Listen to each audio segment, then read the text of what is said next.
content. Just one other thing to clear up. If Jessie told you right now she's no longer comfortable with OnlyFans, it stops. Poor Jessie.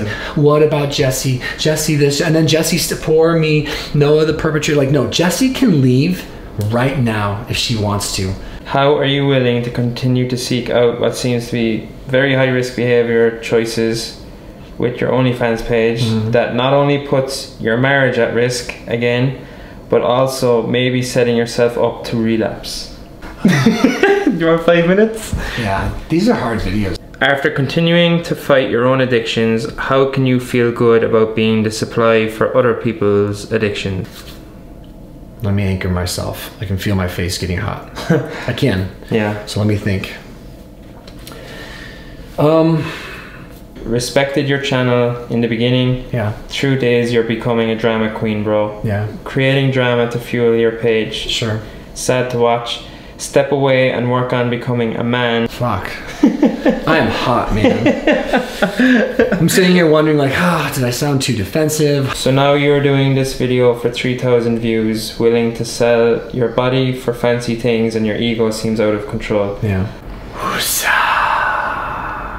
How would you feel if your wife would join OnlyFans? That would trigger me. That would really be outside my comfort zone. In my last video, I asked you guys to give me your most intense, your most savage, your most ruthless, potentially confrontational, and your most spirited questions you possibly could regarding my decision to start OnlyFans, which is an adult site where I solicit entertainment and my body and kind of exploit my own sexuality, so to speak, for profit. It's something I've been doing for like or maybe a week and a half by the time you guys are here. It's something I'm actually very much enjoying, and it's been really interesting and different. However, given the history of this channel, it absolutely 100% triggered some people and caused some concern. And a lot of that concern, I think, is entirely understandable. And I hadn't considered that deeply before I did the video announcing that I started OnlyFans. I just sort of did it. So I don't know what questions you guys asked. I asked Mark to filter through 5, maybe 6 of the best ones. He's gonna give them to me fresh. I'm going to respond as honestly as I possibly can. I'm a little bit nervous, but mostly excited. We're talking about something that apparently is piquing your guys' interest and causing a lot of personal reflection. What are you doing, Mark? Trying to find the juiciest comments, and they're juicy. Should I be nervous? Yeah. Without further ado, let's just see what happens. Just crack straight into it. I just crack straight into it. Right. First question. Okay. From Tanaka 314159. Okay. That's pi, you know. 3.14159. Oh, I wasn't even thinking. 26 comes next. Yeah. Anyway, all right, Tanaka. How? This is the first one because it was like, this was kind of the trend that was highest trending kind of question. Okay. Right. How would you feel if your wife would join OnlyFans under the same conditions as you did? So I'm glad that's the first question, to be honest. Yeah, I think it kind of sets a baseline for the viewers on this topic. Yeah. Jessie and I considered that. It was one of the first retorts from her to me saying, well, how would you feel if I did it? Of course. And my first question to her was, well, what would be your boundaries? What would be your motivations? What would you be doing on OnlyFans? What would be the reasons for doing it on OnlyFans? How does like that decision tie into what you want, who you think you are? I would just very much clarify, much like she ended up doing for me, the reasons behind it, the limitations she would or would not be wanting to put on it, and then I would sort of just negotiate my own comfort level with that. So it's certainly not like a knee-jerk reaction of no, and you can't do that. No, definitely not. I think it's really important to, especially for her and I, given my history, to allow each other to explore whatever interests us, to allow each other to be honest about the things that we want or we're curious about, to allow us to kind of get to know ourselves independent from what was an ultimately not very healthy linking of our personalities, I guess. So I would just want to know more about it and understand what she was wanting to do. Yeah, so you would straight away go into the whys as opposed to having any instant reaction that no, this isn't something you're on board with. Look, I want to be clear.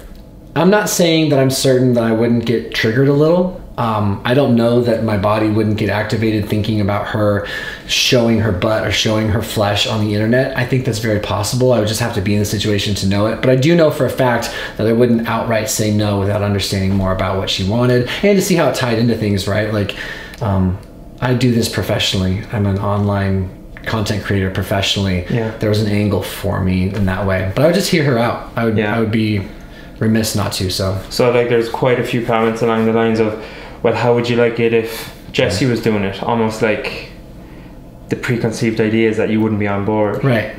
So what does that say about you? That I would be potentially okay with it? Not okay with it.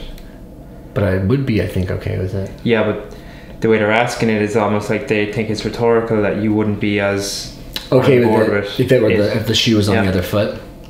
I think that's an assumption that viewers are making. Okay. That I wouldn't be maybe on board I'm misinterpreting what they meant. I mean, look, I just don't know. Ultimately, I just don't know. I think I mentioned in one of the first videos, like, I like the idea if Jessie wore a bathing suit bottom at the beach and her ass was out, I'm kind of turned on by that. I like the idea of people even looking. That's something like that has always appealed to me. I don't know if that's like exhibitionism or what that is. I'm sort of exploring this whole topic, but I've never been the type that doesn't want someone to lay eyes on my woman in an appropriate, legal, safe setting, such as a beach.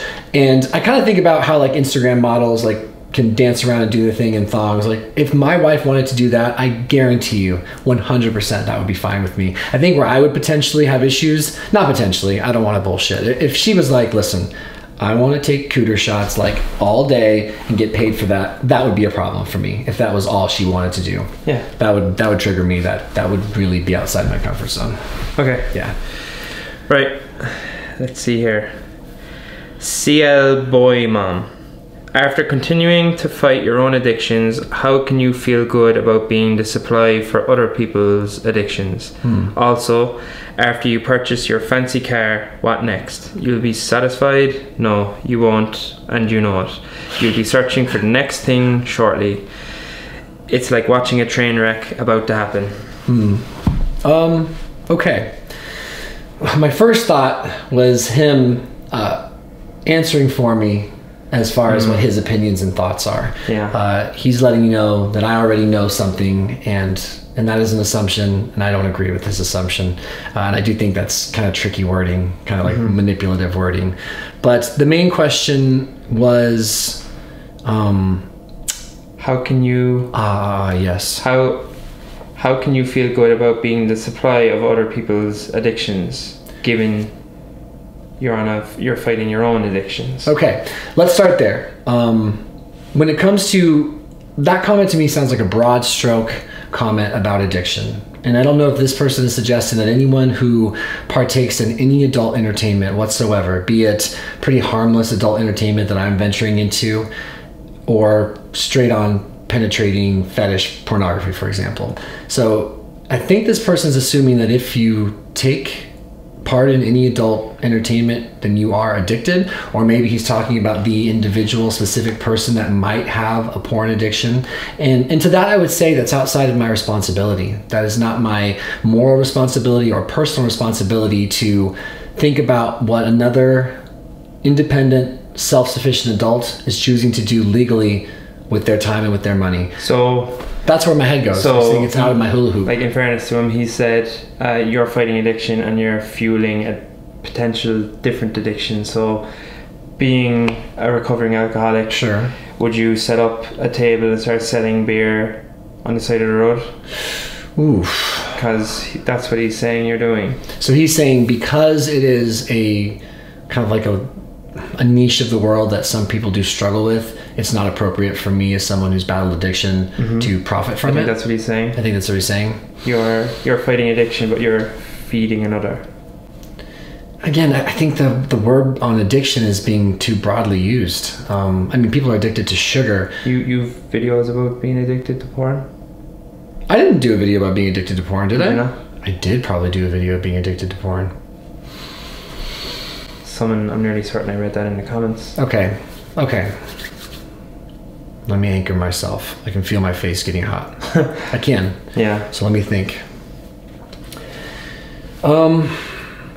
So I think he's referring, or you might be referring to a video I did called 6 Months No Porn. There was a time in my life where I was watching porn every single day, and I didn't think it was a healthy thing for me. Now, at that time, I thought that getting rid of porn altogether was the only answer, that I needed to be abstinent from porn in order to be mentally clear, emotionally stable, and connected to my wife. And I was free of porn for a really long time. And then I occasionally dabbled here and there after that, after I did 6 months, and at one point I got a year. When I was in treatment, I brought this up to my therapist, and I was trying to get a better handle on right, wrong, good, bad. And what I've learned, and what I think I ultimately have decided about porn, about sugar, about alcohol, about weed, I think these things can be done in a moderate way. I think there can be balance for these things. I don't think they're inherently bad. I think it's an individual choice, and I think it's the responsibility of the individual to moderate and regulate themselves. And I think that by exploring this part of me, this part of my sexuality, and allowing people in a legal and consensual way to be entertained by it, I don't think I'm doing anything wrong. And I do think that there's some type of toxic ownership with taking the mentality that if I do this, I'm harming someone. When I think that there's very much a scenario that seems reasonable where someone who is healthy is choosing to enjoy some of this entertainment, and it's not always inherently bad. I kind of think about, like, I'm a CrossFit trainer and I care very much about nutrition. Would it be thoughtless of me to start a candy company? If I was like, I really want like a sour gummy worm company. I mean, I'm promoting sugar. Sugar is dangerous and inflammatory and leads to obesity. How can you sell sugar when people have diabetes? Right, how can you sell sugar? And see, and that also brings up another point. I don't think alcohol is inherently bad. I think there are a lot of people that have healthy relationships with alcohol. So I think that is up to the addict or the alcoholic or the drug addict or the gambler to take ownership over their own lives and understand what their own boundaries are, what their own triggers are. And to even suggest that I'm a part of a problem is to victimize the person who's choosing to ingest an adult content. So this is something I haven't thought about in tremendous depth, but I do feel kind of triggered thinking about it because it's something I need to explore. I can kind of see where he's coming from, that like you're sober from alcohol, potentially feeding content to people who are addicted to porn, but it's not like you set out to do that, and it's like they'd have to seek you out. You're not pushing it on anyone. No one is required to watch my content. And I don't. Like it comes back to the individual's personal responsibility. If I was drinking and selling it, it doesn't mean you have to buy it from me. Correct. I don't know either. I'm not trying to give you out. No. We're talking. This is interesting. And the stressful thing about answering these questions without having read them before is I need to explore. So I want to be perfectly clear. I'm telling you what I think based on gut instincts and raw reactions while I'm trying to stay calm and not get emotionally agitated. So that's what I think, but I very much also want to continue to explore these topics. I definitely don't think I'm violating anyone's rights by doing this. And to me, that is the number one thing I ask myself. Am I violating anybody's rights by doing this? And I just don't think I am. And am I acting within my rights to partake in this? Legally, I 100% am. And interpersonally, emotionally, I've gone through steps to make sure that the people involved have healthy boundaries around it. So it's a tricky question though. And I definitely have thought about the fact that one of my most popular videos is 6 Months No Porn, and starting an OnlyFans account is not me saying I think people should be watching porn every day. Just like I don't think someone that creates brandy says I hope you become dangerous, life-threatened alcoholics. They're just providing adult entertainment. All right. That was a tough one. That was tough. It like sparked my interest straight away when I read it, and his perception of what you're doing. Oh, and I didn't mention the car thing. Whatever, we'll move on. It's fine. To be honest, Noah, sorry, this is from Finitude Imperial 89. Okay. To be honest, Noah, your recent vids, last 8 months or so, have seemed more and more gimmicky and clickbaity. And what's the financial lowering of people into commenting? I don't want cash for comment, personally. Is there any chance that all this was just an elaborate ruse to generate traffic for your channel? No hate intended. Your older videos helped me immensely. Good. So his question is just wondering if this is an elaborate ruse to generate views. Yeah. Are you being clickbaity and gimmicky deliberately for trying to get more subscribers? So I definitely want views. I want to generate interest. I want to generate conversations. I want to generate engagement. I make YouTube content professionally, and it is one side of me, it is one part of me. So I don't think my titles are clickbait personally, because I think that everything in my title is discussed and is gone over in the video. But I do think that it's part of the game, and it might be a part of the game that this particular person doesn't enjoy. And I understand that, and it's very possible, just based on his feedback there, that maybe my content isn't for him anymore. Is that your first time offering rewards? Yeah, I've seen other YouTubers do that, where they're just like, hey, we're gonna do a giveaway, but you have to like and support, and then you're eligible for it. So I think you see that everywhere. Yeah, I was just trying that out all the time. It's not gonna be everyone's cup of tea. So. Yeah, exactly. Yeah. All right, let's see. Underdog 47. So now you're doing this video for 3,000 views, willing to sell your body for fancy things, and your ego seems out of control. Yeah. I have a friend who acts manic like this as part of his bipolar just before he goes into another depression. A fancy flashy car and a history of alcohol abuse, depression seems like a recipe for disaster.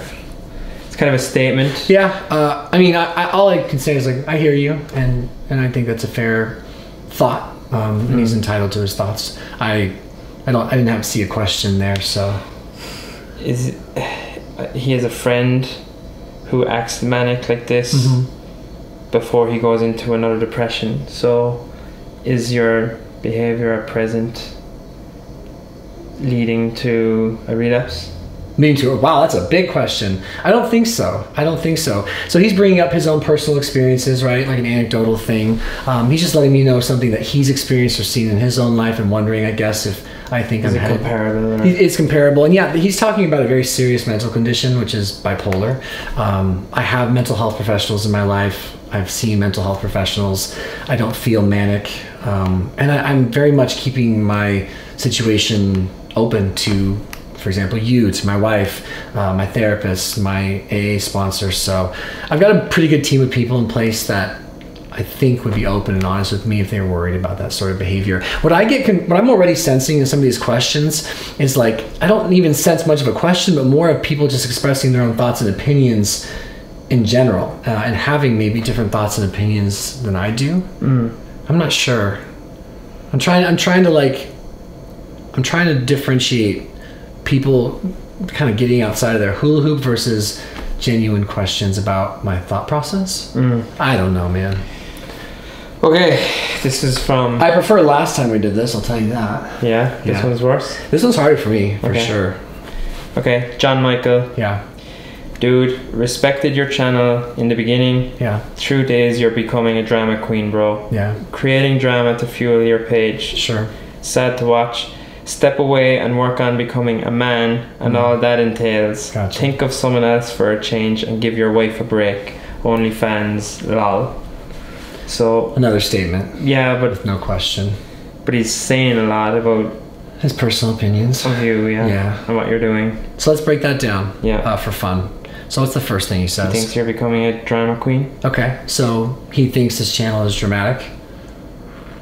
And you're becoming a drama queen. I'm becoming a drama queen. Yeah, okay. What do you think of that? I think that's fair. If he thinks that the channel has gotten that way and it might not be for him, I think that's okay. And step away and work on becoming a man. Yeah, so I think he is trying to impose his belief systems on what manhood is, what it means maybe to be responsible, what it means to be poised, moral, decent, masculine. I'm not sure. Yeah. I think that is very much in the eyes of the beholder of manhood. Yeah. And I also think that he might be missing the forest for the tree, or something like that, as far as like thinking he understands what's going on in my life. Yeah, I always find it so interesting that you can hear that and pretty much keep a grin on your face. You're so well prepared to break down what someone says. I don't think everybody would approach hearing that and kind of brush it off as easily as you do. Yeah, I mean, listen, I'm doing something different. Not just the OnlyFans thing, but being a YouTuber in this modern world is different, and a lot of people don't respect it. And I've gotten pressure from people who thought that I wasn't doing a real job, or that this wasn't a valuable thing to do, or who criticized it, I guess is what I'm trying to say. And I think it's okay. Like, I'm open to that sort of dialogue and feedback. I mean, I invite it by doing content like this and videos like this, so yeah, so it's okay. We have different ideas on manhood, though, and honestly, I don't express myself the way he does. He sounds a bit judgmental, a bit disrespectful, and that's just not the way I talk to people. So is there anything else to get out of that, or? Think of someone else for a change. So he suggests, give your wife a break. Yeah. So think of something else. So he's suggesting that based on my YouTube content that I'm not a thoughtful person. We can reality test that. He doesn't know my relationship with my wife, my relationship with my friends. He doesn't know in the ways that I give of myself to others and things like that, nor would I try to explain it to him or anyone else. But he's making assumptions, right, that aren't based in reality. And then give my wife a break, he's assuming that he understands my wife, that he understands the dynamic of my relationship, that my wife is a victim and is unhappy, right, isn't doing well, doesn't is in some sort of trapped scenario where I'm oppressing her, which isn't the reality either. Yeah. All right, I think we're on the last one here. Best for last. Okay. Stephanie Osborne. Oh, Steph. Oh, jeez. So a little background. Stephanie Osborne is like a big sister to me, and I haven't talked to her about this. I guess I don't know why I would have. And she's known me since I was like 3 or 4. She used to babysit me. Okay. You ready? Sure. Let's do it. Given your gravitation towards highly addictive and impulsive behavior that has proven to put you at risk in a multitude of ways, sure, how are you willing to continue to seek out what seems to be very high-risk behavior choices with your OnlyFans page that not only puts your marriage at risk again, but also maybe setting yourself up to relapse? So what's her specific question?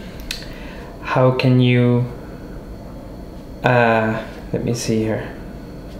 How are you willing to continue to seek what seems to be very high-risk behavior choices that not only puts your marriage at risk, but also maybe setting yourself up to relapse? Okay, so she's making 2 assumptions when I hear that. She's making the assumption that I'm putting my marriage at risk, which is to assume that she knows what's going on with my marriage, which is to assume that she understands the conversations I've had with my wife, the dynamic we have created for one another in our new life together, our personal boundaries, our personal comfort zones, right? I think the assumption is that by wanting to pursue a business venture like this, that I'm inherently being disrespectful to another person just on principle. And I think that brings up a philosophical issue and a moral issue and a value system issue, or like an idea of what's right and wrong. And that's a whole different conversation. So I would say, as far as how do I would say that's her opinion, and that's not my opinion, that I'm putting my marriage at risk. I've been very specifically trained by my therapist, going through Treehouse and then the work after, to always, no matter what, present the reality of who I am, what I think, and what I want to Jessie, no matter what.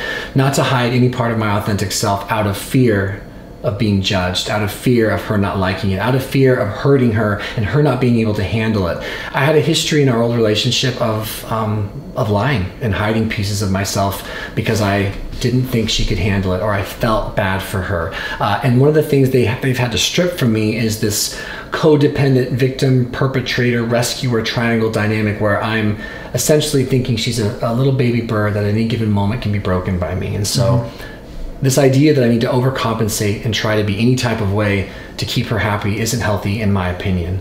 What I'm more inclined to do, and this is something that my leadership team agrees with because I spoke to them about all of this, is to come to Jessie as an adult, tell her what I want, tell her what I'm thinking, tell her why I'm thinking it, ask her what she thinks. How does it make her feel? What does she want? Give her time to process.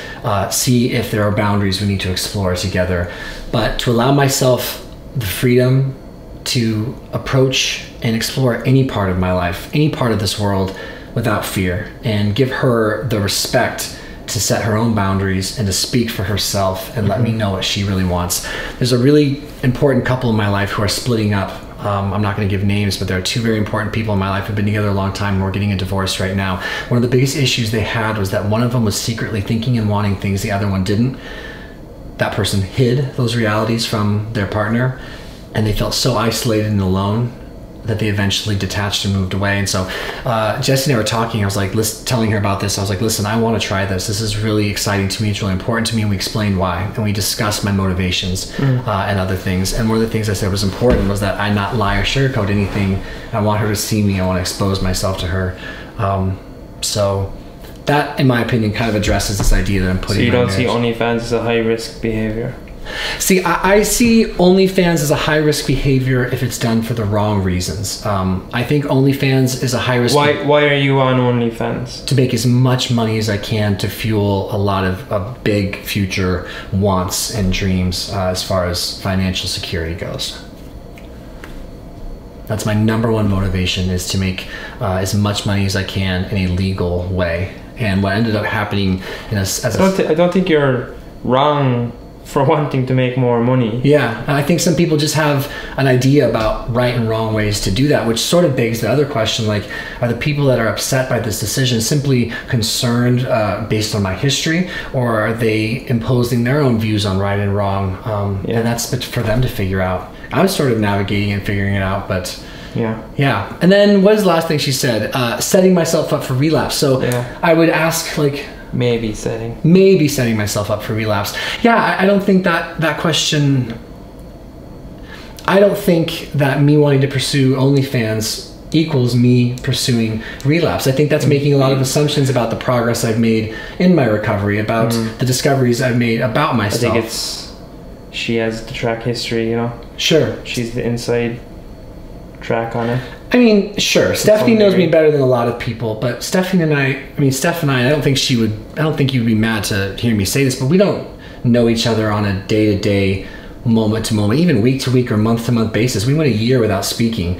So in a respectful way, she doesn't really know me. She knows my history, but she doesn't know me on a day-to-day basis. She doesn't know the ins and outs of the work I'm doing, how it's applying in my life, how that's manifesting in the health of myself and my relationships and my social wellness. So I still think there's just a lot of assumptions being made. It seems like the general tone of the questions was carrying a lot of assumptions and preconceived ideas about you and relationships, right? And sobriety. It's like they already had what they considered to be the answer in their head, writing it. Yeah, I think so. I'm not sure though. Now I want to do my best to, because it's not in my nature to explain myself to other people anymore. This is an exception because I wanted to set it up for entertainment purposes and just to promote a dialogue. But it's very important to me to secure myself, to soothe myself, to validate myself, and then to work with my very, very most inner circle about what I'm going through, what I'm thinking, what I'm feeling, how I'm behaving. Is it worrisome? I have a really good team in place, and in that respect, I brought this up. Why did I just bring that up? I feel my face is kind of hot right now. You've been validated by your leadership? I've been validated by myself and my own leadership. I don't in no way, shape, or form want... Oh, I know what I was going to say, team. I know what I was going to say. Forgive me. Now, I want to address something that has been brought to my attention by my team that I have been reflecting on. I don't think wanting to experience OnlyFans is inherently bad or good. I think it's just an obscure and clearly stigmatized part of life that a lot of people don't understand, I don't think, that creates a lot of preconceived judgments. But I don't think OnlyFans is good or bad. I think it's just a thing. The feedback I've gotten from my therapist, my counselors, my wife, my AA sponsor, is that what was worrisome was the impulsivity and the quickness of decision.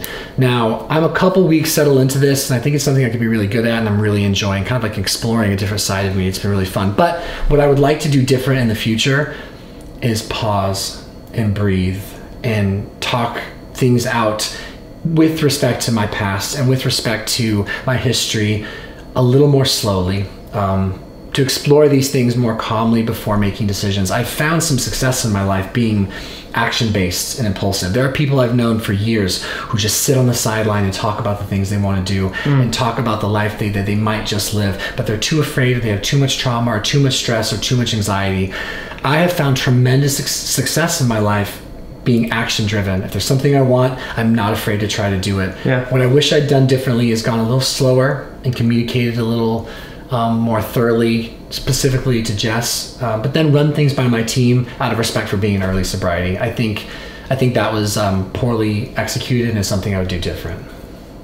Do you have any regrets at all about OnlyFans? No, I think it's been one of the coolest things I've ever experienced in my entire life. Part of the thing that has been liberating, even in some of your guys' stress and seeing your response, is that like people are so worried about me, but this is the most authentic and calm and just easygoing I have ever felt in my entire life. I think being willing to admit that I want to do something like this and exploring it openly is very much a tremendous sign of true independence of character, right? True independence of self-reassurance. Like I'm glad you're here, and I do want people to, of course I want to be liked and respected, but I don't need it from anybody but myself, and I want it from my wife as well, right? And I'd like to have the respect of my friends. So this is the first time I've been excited about content on this channel or otherwise in a very long time.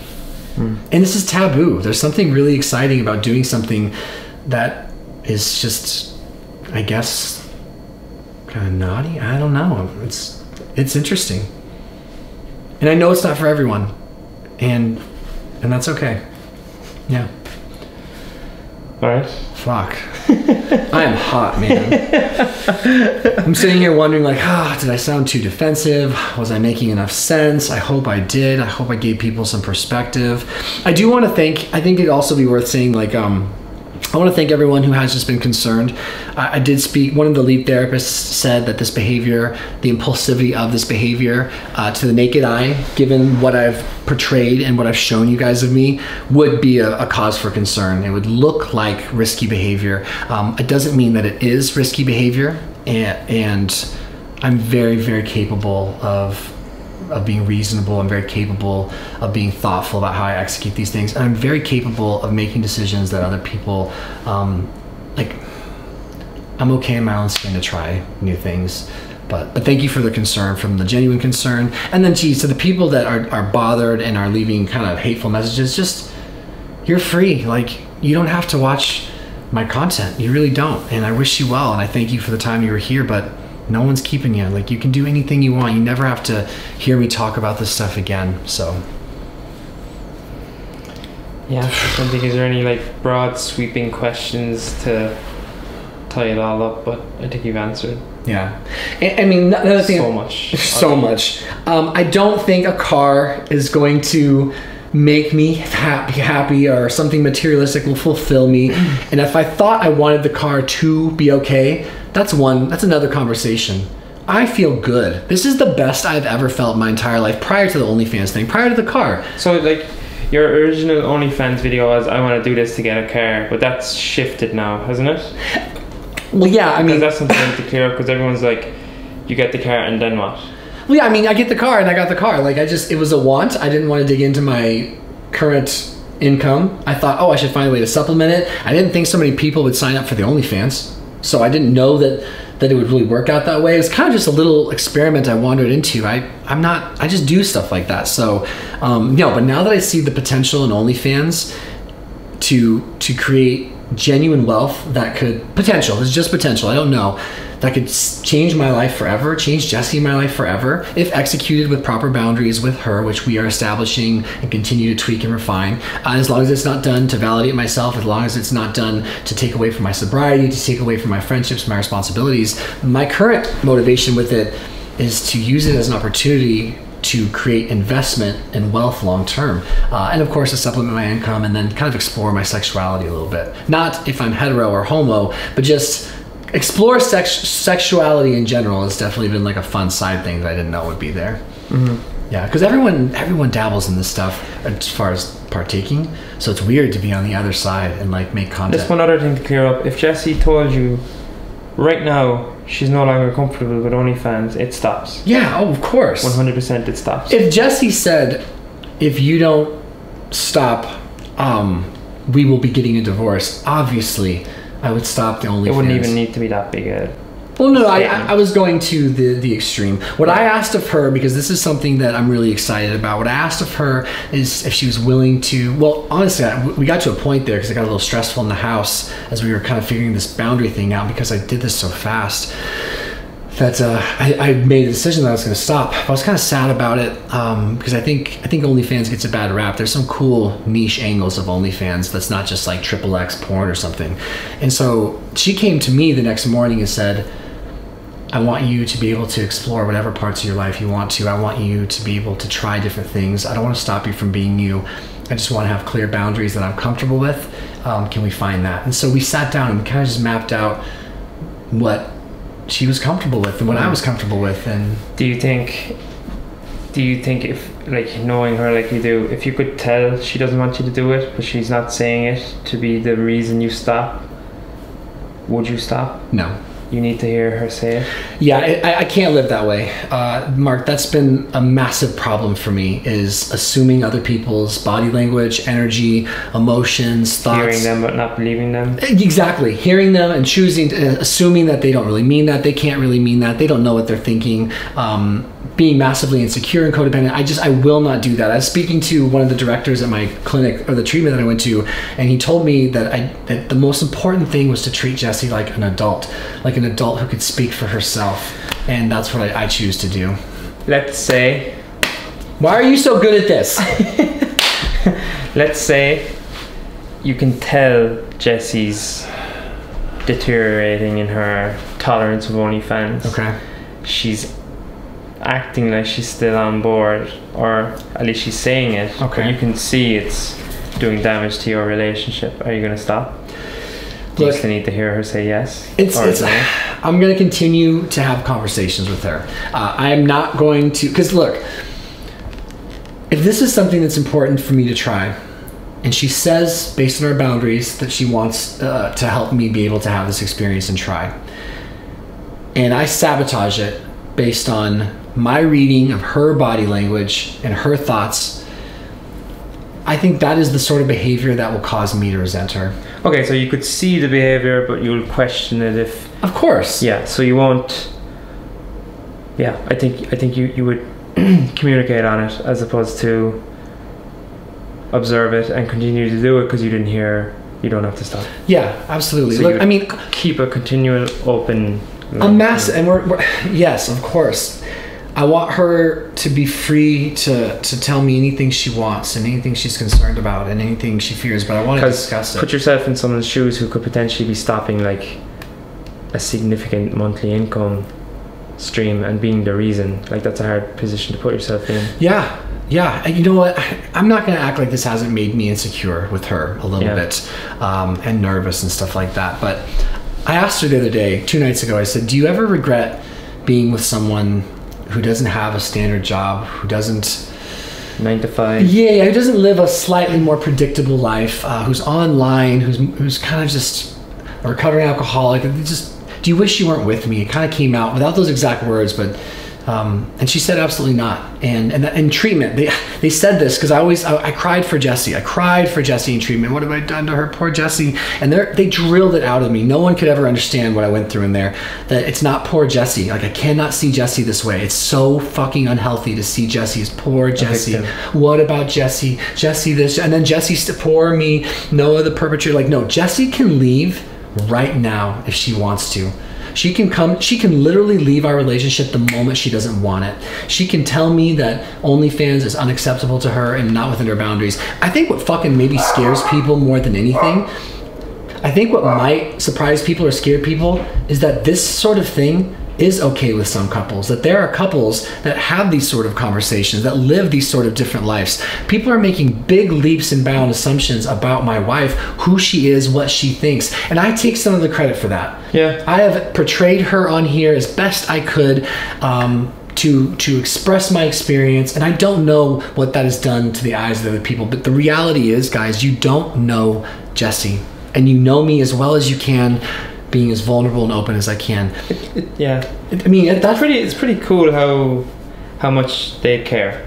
It's very cool, and that's what I'm saying. I'm glad everyone's here. It is. I love this. I love that we're having this conversation. I love the fact that you and I are sitting in your living room making a video that thousands of people are going to take time to watch.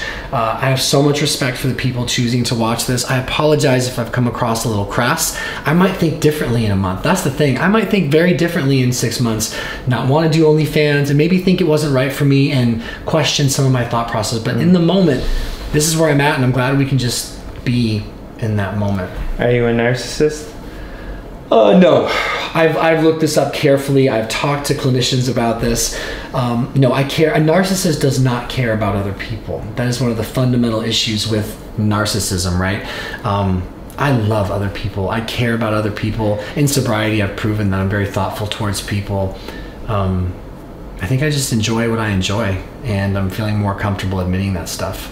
OnlyFans is a business venture for money. Yes. For having leading as high life standard of life as you can. Yeah, the car thing was like this little whimsical thought and joke. You screwed yourself over coming out the gate saying that was just the truth. I was thinking about a car. I went and test drove one. It was so fun. But no, I think. Well, I even called you on the behavior saying, I think this is your behavior of late is a bit impulsive, and I'm getting a little bit concerned. Yeah, you seem like you're bouncing from one idea to the next. And is this leading somewhere that you've gone before? Like, is this pre-relapse behavior or not? Yeah. So I've asked you that off camera. You did ask me that off camera, and a couple other people did too, and I appreciate that. That's the thing, I have an inner circle that has these sort of conversations with me, and I do think I was overly impulsive, and I have slowed down. But there's like, you gotta find that balance between pure joy and excitement, right? For something new and different. This is the same excitement I felt, you guys, when I first started YouTube. This is just excitement for something different and new. But I think I need to be careful about being in early sobriety. I've actually, you know what's funny? Since I've started the OnlyFans experience, I have been way more healthy because I'm listening to the feedback of my team. I have started upping my recovery meetings. I've seen my sponsor more. I've been in touch with my therapist more. Like, I ran this entire thing up the line, literally to everyone I could think of who knows me, both interpersonally and professionally, asking their feedback, being so vulnerable and honest, just talking about my thoughts, my feelings, everything, to make sure that I wasn't entirely crazy, right? Like, I wasn't doing something insane. And the wild thing, guys, is my team with the healthy boundaries and a few concerns addressed, such as the impulsivity, is on board and very, very supportive. And I'm empowered by that, and I'm thankful for that. And I trust them. And so if I go to my lead therapist, if I go to my sponsor, if I go to my treehouse recovery group and another therapist, and I spill guts and I don't minimize and all that, and they're all saying, yeah, man, you're okay. Good for you. This could be exciting.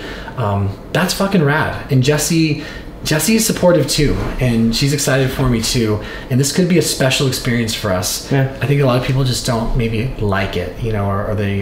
There's stigma. There's a stigma, but I am okay. Everything is okay. And yeah, we're just gonna see what happens. And I'll be the first person to make a video if it all goes to shit. You can bet your ass that if this literally goes belly up, they'll be hearing about it. You'll be hearing about it. I'll talk about it. I'm gonna live authentically that way. So yeah. Be real with me. Did I get a little too antsy there? Because I found myself rambling. I know. That was pretty stressful. You answered all the questions. Did I come across a bit defensive and arrogant? I think you answered what was asked. Do you think I minimized or downplayed anything? Or I was a little too like did I seem triggered? You struggled on the addiction thing? Yeah. Yeah, I think that's the one I have the least language for. I think that was the question that made Hold on, do you mean least language in you can't talk your way out of he's right? I don't understand. I don't understand that topic well enough. Like the morality thing, is it okay for like think about Conor McGregor, right? Let's say he's got alcoholism in his family. I'm giving a random example, but he has a liquor company that is creating wealth for his family. He doesn't necessarily partake, who knows, right? But it's a service, it's a want, it's a need, it's a market. If he was an alcoholic and he's now sober, selling whiskey, it's kind of a weird move. It's just a fundamental dilemma. Yeah, I can never, how about this? I know for a fact, no amount of money, zero amount of money would entice me to sell alcohol. You could offer me $1 billion and I wouldn't be the face of an alcohol company. That would, but for whatever reason, I don't have the same attachment to wanting to do this sort of teasy, you know, adult, low end adult entertainment. I just think it's fun. I think it's entertainment for people. I'm enjoying it. People seem to be enjoying it, so I don't associate it the same as like XXX porn workers getting stuck in this endless cycle of not being paid enough. Like you can be very well compensated for your time on OnlyFans. You can set up your own boundaries. There's nothing you have to do. You can put limitations on everything you possibly want, and if people want your service, they can. I think it's really empowering, actually. I've oddly enough felt very empowered doing something like this. Yeah. I think you answered fairly. I don't think you were overly defensive or like I don't see an issue with the way you answered. I don't think, but I'm sure they'll let you know. I'll say they'll let me know. Yeah, they'll let me know. All right, all done. All done. Listen, guys, Mark, didn't he do good? Like, I could not do this without you. I want you to be an endless feature for this sort of content. You're very good at mediating an interview. If anything, I would say butt in and cut me off more, because you have wonderful thoughts. You have wonderful insights. Yeah, I was thinking when we were doing this, like, God, he's like better at this than you would think someone who's never done this before. So let's show. Like your mom at the gym. Yeah. There's more than meets the eye. So Mark is one of my very best friends. We train CrossFit every night together at the gym, and we hang out. He's a wonderful person. He has a YouTube channel called Mark the Irishman. I will link it below. And I hope you check him out. He's just trying to get his legs under him. And we'll talk about the future of this channel more and where I'm going. But one thing I want to address in a different video is the idea of being a mental health YouTuber versus just being a person sharing his life as it is. His good, his bad, his in between.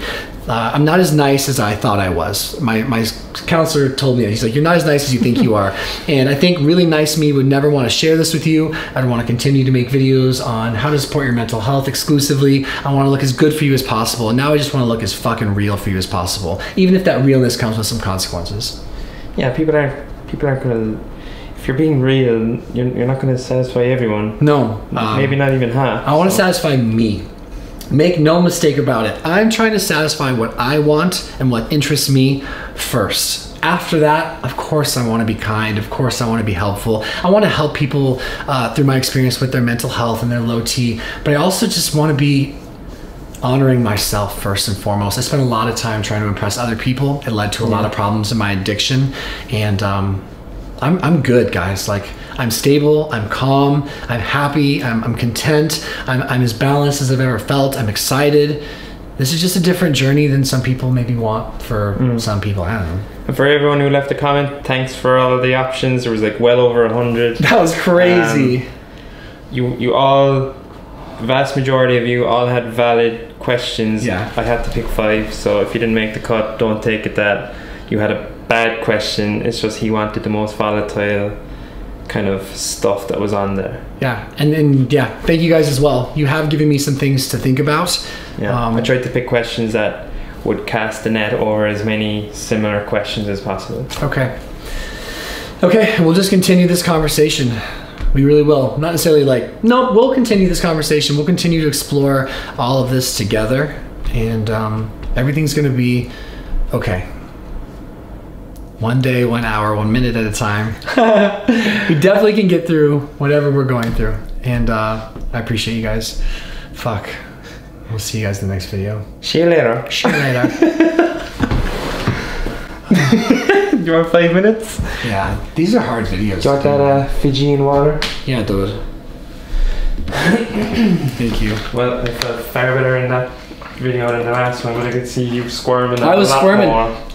This is uncharted waters for me, man. I've been talking about depression, anxiety, my low T, addiction recovery. I've been talking about those same things for so long that to actually have questions about something that is so new to me and so different is just like it's a little overwhelming because I'm just figuring it out for myself as I go. I'm just learning about this part of myself. Yeah, it's different to actually let people take shots at you as well and react live.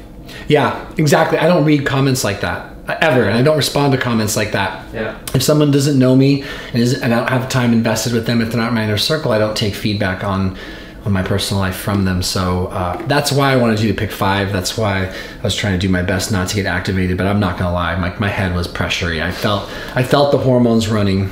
Yeah, that's for sure. I felt a little bit like you might be trying to squirm out of the addiction one. I was a little bit. I was confused about the addiction one. You were like trying to find the words that validate you without what is it? Self-incriminating? Yeah. Yeah.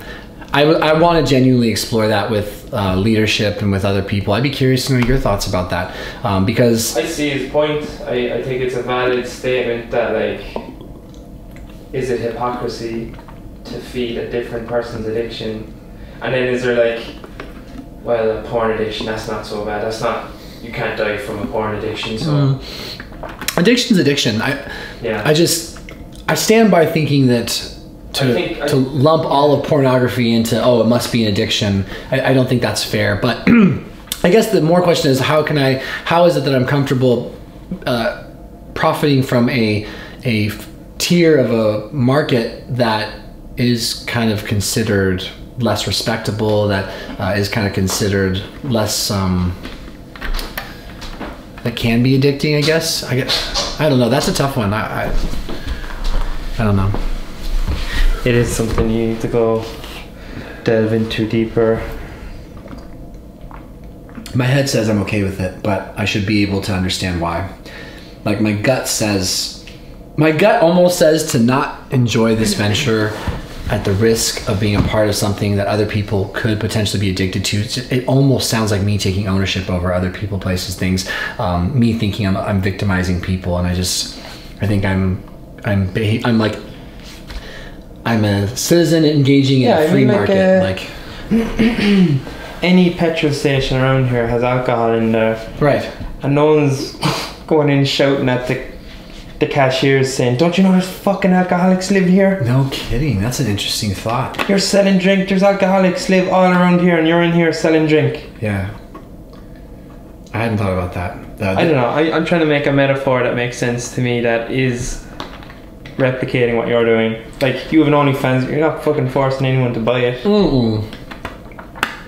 No, like my original thought, like, am I violating anyone's rights? And is it my responsibility? I mean, if someone was addicted to working out, should you not be a CrossFit coach? That's another good point. You know, I don't know if I'm making fair comparisons. Well, if people are addicted to food, should you not go out to eat with someone who has a food addiction? I don't know. I genuinely don't know. This is a great conversation. It's a valid statement or question he made, but whether or not you're doing anything wrong from a moral point of view. Yeah, that's the question. Does this infringe on morality for me? Yeah. I don't think it does, but I don't understand it enough. So. Yeah. All right. Are they still on? Yep. I'll probably just cut that. Yeah.